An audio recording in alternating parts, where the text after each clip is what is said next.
This is what remains of 14 homes set ablaze in the West Bank village of Taibeh. An angry Muslim mob from a neighboring village attacked the Christian town last September. They said they were avenging the dishonor of a Muslim woman allegedly impregnated by a Christian employer from Taibeh. Taibeh is the only West Bank village completely inhabited by Christians, about 2,000 of them. It was originally called Ephraim. It's mentioned in the Old Testament and in the book of John as a village where Jesus stayed. Mayor David Horry says the attack would not have occurred if Taibeh were a Muslim village instead of a Christian one. It happened many times between Muslim and Muslim, and what they did is most times they would just marry the girl off. And have they gave us a chance and proved that this pregnancy was from the man from Taibeh, maybe we would have married him off to that girl. Palestinian officials are downplaying what happened here, depicting it as a dispute between families, the result of an out-of-wedlock romance. But some villages insist the incident was pure religious hatred. Taibeh Christians were used as scapegoats. Some of the 400 attackers were reportedly heard shouting, "Allahu Akbar," God is great, as they threw Molotov cocktails at Christian houses. We've hidden the identity of this West Bank evangelist for his protection. We'll call him Nadim. He suggests Palestinian authorities are covering up a larger problem, a rising tide of Muslim intolerance and violence directed against the Christian minority. It's a downplay in order to avoid a bigger issue, which would be a fight on the village level when you have villages attacking other villages. It's easier for them to downplay it in order to avoid the bigger problem, which I don't know there will be enough officials around to handle it if it were to come about.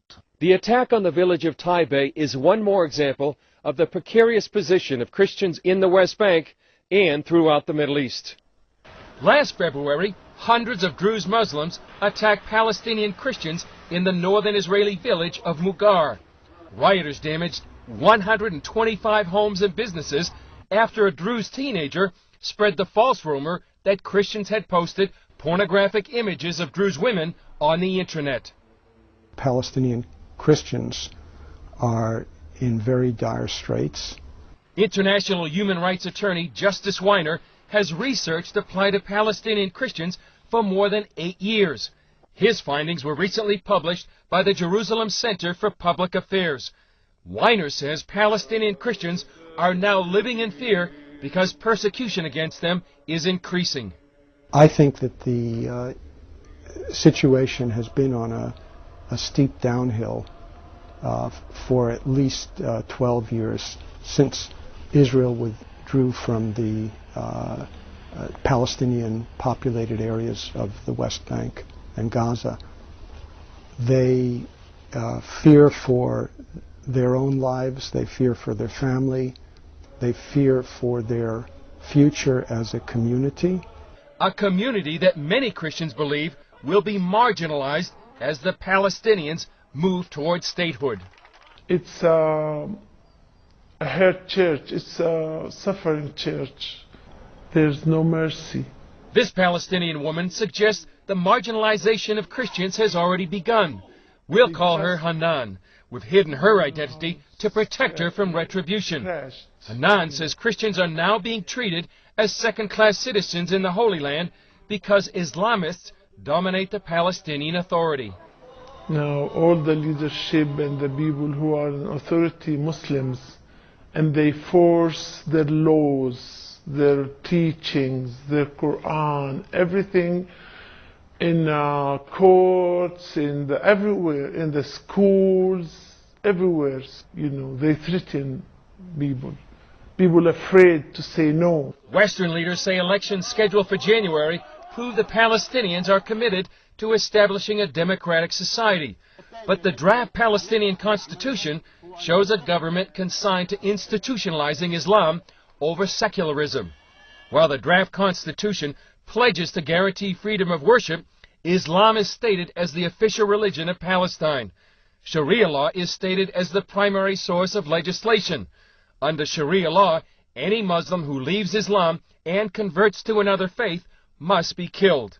And so it was for falafel stand owner Ahmed El Akwal. This father of 8 converted to Christianity and held regular Bible studies in his home. He suffered repeated arrests and torture at the hands of Palestinian Authority police. Weiner met and interviewed Aqwal prior to his death in January 2004. He showed me at the time the results of his what were then recent arrests, which included burns all over his body, where hot pieces of sheet metal were taken from a fire and touched to his skin. And on January 21st, 2004, someone knocked on the door. He opened the door, and he was met with a hail of bullets, and was shot dead in the entrance to his apartment.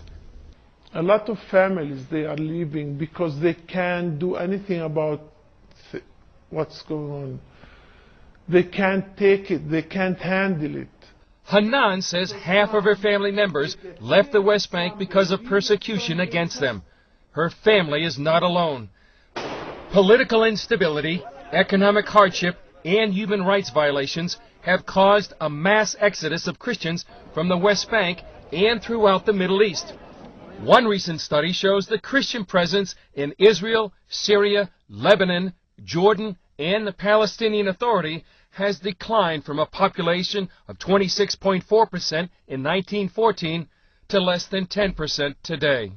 The city of Bethlehem, the birthplace of Jesus, was once a Christian city. Several decades ago, it was perhaps more than 80% Christian. Today, the Christian population has declined to less than 15%.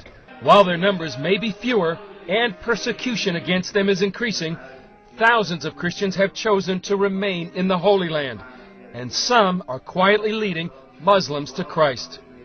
When the person's faith is true and they realize that their suffering doesn't go unnoticed by God, they see that they are doing something for the cause of Christ and furthering His kingdom.